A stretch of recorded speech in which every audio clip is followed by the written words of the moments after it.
Hello, everyone, and welcome. And this is the third video in this lecture series on the introduction to marketing management. If you are new to my channel, consider subscribing and clicking that notification bell so that you will be notified when we will be uploading videos like this or any videos that are related to management, marketing, business research, and statistics at some particular point. Now, this is already the third video, and if you have not watched the previous videos, I am encouraging you to visit our channel, Infinite Wisdom, and click on playlist. And in the playlist, you search for business marketing. Now, this is the third video, and we'll be dealing with market realities. Now, we have to take into consideration that in the modern time, there are things that have changed considerably fast, especially during the time of the pandemic. Now, the new realities have taught us that there are things that eventually have changed in just a matter of a year, that should have gone through probably around 10 years, but we were forced to change because the pandemic has induced us into that particular or into this particular situation. Now, there are new realities and there are several changes in the market scenario in the modern time, most especially with respect to technology, globalization, and social responsibility. Now, we begin with technology. Now, technology is rapidly changing, and the pace of change and the scale of technological advancement can be staggering. The number of mobile phones in India has reached 500 million. There are more cell phones in India than all of the population in the United States, plus the population of the Philippines. There are more cell phones in India than many countries, half of the countries in the world. Facebook's monthly user passed 1 billion users every month. And more than half of the African urban residents were able to access the internet every month. Now, technology has changed our way of living in the modern time. Before, we cannot imagine of a scenario or a situation wherein we will be having classes online by which our students are way far in the remote areas of the country. But due to the pandemic, we were able to do it and we are surviving. And we are developing.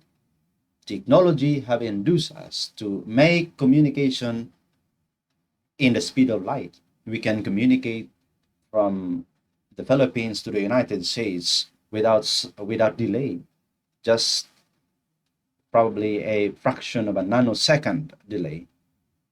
But in the previous years and decades ago, you had to wait for 3 months to receive a letter from a loved one far away in another country.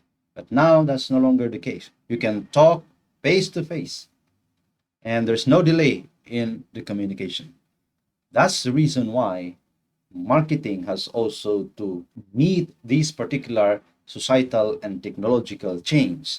Because if marketing fails to adjust to this technological advancement, most especially in the advent of e-commerce, the online stores, then no matter how popular your company is, you are doomed to fail. There are many companies in the world that have already been hit quite hard with respect to their online sales. Those who are in the brick and mortar stores, the actual stores, are suffering during the pandemic. It's because they do not have access to their customers. But those who have been selling online, this pandemic has become an opportunity to them. Then we have what we call as the concept of globalization. Globalization is the spread of products, technology, information, and job across national borders and cultures. In economic terms, It describes as an interdependence of nations around the globe fostered through free trade.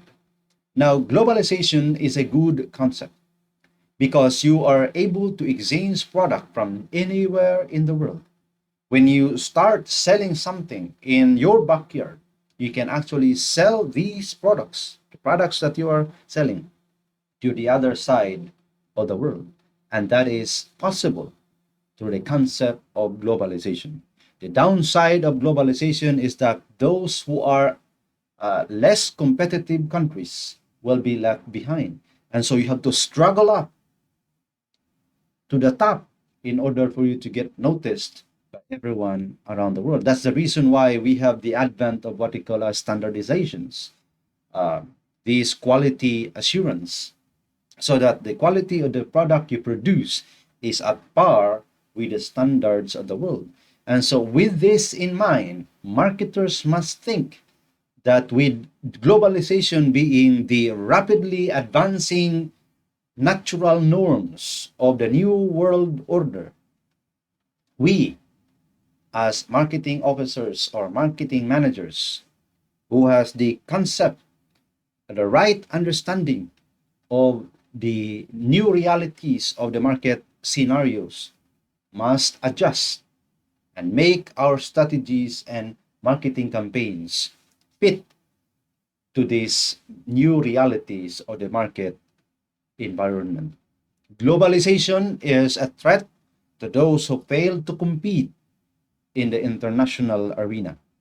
But globalization is an opportunity to those who are willing to sacrifice their lives and their resources towards the delivery of value of a worldwide customer. We should make globalization as an avenue of opportunity instead of making it a threat towards our existence.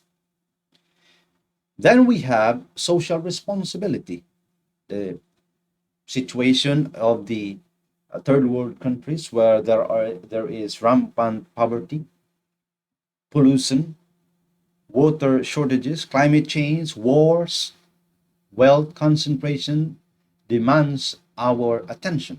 The private sector is taking some responsibility for improving living conditions, and firms all over the world have elevated the role of corporate social responsibility. In our quest towards profitability, we should think that we have a responsibility towards the community around us, not only the immediate community where we are in. Let's say, for example, you are a marketing officer or you are a student of marketing in the United States and in first world countries. It doesn't necessarily mean that because the surrounding environment is very conducive to your learning and you have all the opportunities that is at your disposal, you have to think that there are also people around the world that needs our help. And so as a marketing officer or in a marketing perspective, we have to think that in every communication and every sense of value that we communicate to our customers, and every product that we design towards our customers, it should not result into more poverty, it should not result into more pollution, it should not result into more shortages, or probably at some point result into climate change, induce wars, or an imbalance of wealth distribution. There should be social responsibility with respect to marketing. Now, there is a change in the marketplace. There is a change in scenarios and situations in the marketplace that we have to take into consideration. Why? Because there are new consumer capabilities. Before the advent of the internet, everyone is actually ignorant of technologies, most probably because we don't have phones, we don't have telephones, we rely on newspapers, listen to the radio, or watch television. That's it. But now, consumers can use the internet as a powerful information and purchasing aid. You can purchase, you can watch television series, you can do whatever you want in the internet. Consumers can search, communicate, and purchase on the move by, while you're traveling or wherever you are in the world, you can actually, in effect, you can actually purchase something through the use of cell phones. Just a tap of your hand and you can order anything. Then we have consumers that can use social media to share opinions and express loyalty. The customers that are purchasing your product may share their experiences through reviews online. And they can also, at some point, actively interact with the companies. And the consumers can reject marketing that they find inappropriate, meaning that our customers now have more power than before.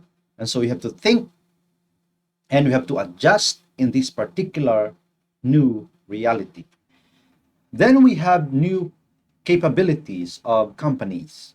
Companies can now use internet as a powerful information and sales channel, including for individually differentiated goods, meaning that companies can actually use the internet as a vehicle of selling products. Companies can collect fuller and richer information about markets, customers, prospects, and competitors because your apps are actually, in effect, spying on you, on your purchases, on your visits to certain websites, what are your behaviors, where you were going, what are these things that you perform online. Everything is actually collected, and these information are used by the companies in order to target specific advertising that will convince you to purchase and induce action.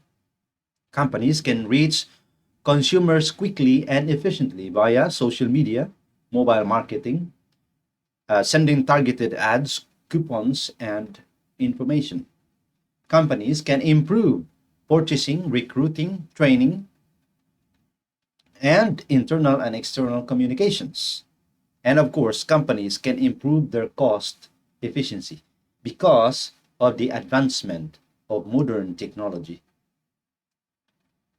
Now, there is also a heightened competition in the new market or in the new market scenario. Why? Because of the advent of what we call as a private labels. Now, private labels is simply those products that are produced for leading brands or supermarkets and companies that are already dominating the market. And these brands are actually nameless, right? There's no name on these products. The only thing that these companies that actually do is to paste their labels on it. So when you go to a Walmart store, there are Walmart products, but they don't manufacture those products. When you go to SM store in the Philippines, there are SM bonus, all right? Now, they don't manufacture these particular products. They were just delivered by the manufacturer to these outlets, and the retailers, the owners of these leading brands, were just the one who put their logo and label into these products so that they can sell these products on a significantly lower price. Then we have mega brands that extends to several product categories using only one brand. We have a lot of deregulations wherein governments all over the world are actually deregulating the market in order to exercise or entice more businesses to enter into competition. And we also have the trends of privatization wherein government owned and controlled corporations are actually sold to private citizens so that they will be more competitive to the market.